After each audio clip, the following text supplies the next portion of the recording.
What on earth made you want to come all the way over to the UK to face the ice? Well, I heard it was really sunny here during the winter, so I wanted to live in a place that was lush and tropical.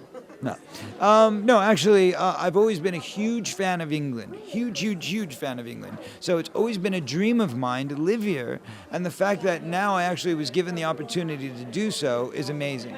And then the second thing is, of course, I've done a lot in my life, in my short life. I've done a lot of things. I've done over 100 films. I've done several TV series. I've done music and tours all over the world. So I've kind of done a lot. But the one thing I've never even dreamed of doing was ice skating. And the only times that I've done it, I was quite awful. As a matter of fact, I did a celebrity charity hockey game for MTV about 10 years ago. That was the first and one of the very few times I was on ice. And I was so bad, I kind of similarly replicated Frankenstein's monster walking on the ice. You know, that was basically my skill level.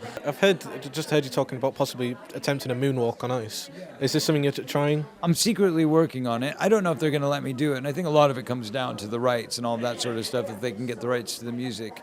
But the fact that I am friends with the Jackson family, I think helps out a little bit in that regard.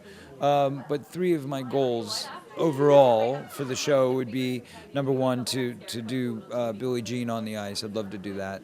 The other thing is I really want to do a number to Pink Floyd because I think it's such beautiful music and I've always been a fan, and now I've become so friendly with many members of the band. And Storm Thurgeston, who's a dear friend, did the artwork for my last album. So I met with him last week in LA and I told him I was doing this. He goes, well, it'd be great if you could do Shine On. It's always been my favorite piece. And I said, well, if I do it, then you've got to come down and watch. And so he promised he would. And then the third thing is that I've been working on my new album, and I'm trying to secretly compose a piece of music. I've actually been working with Fred Durst from Limp Bizkit, and we've been co-writing and co-producing a song which I'm going to submit to the choreographers and see if they'd be willing to have it. So those are my three aspirations anyway. Tell us about your Twitter. I just wanted to talk about Twitter for a second because I've never done it and I just started a few months ago. So during this show, people can vote for me by going and obviously doing the voting system, but also supporting me through Twitter at Corey_Feldman. That's it. All right?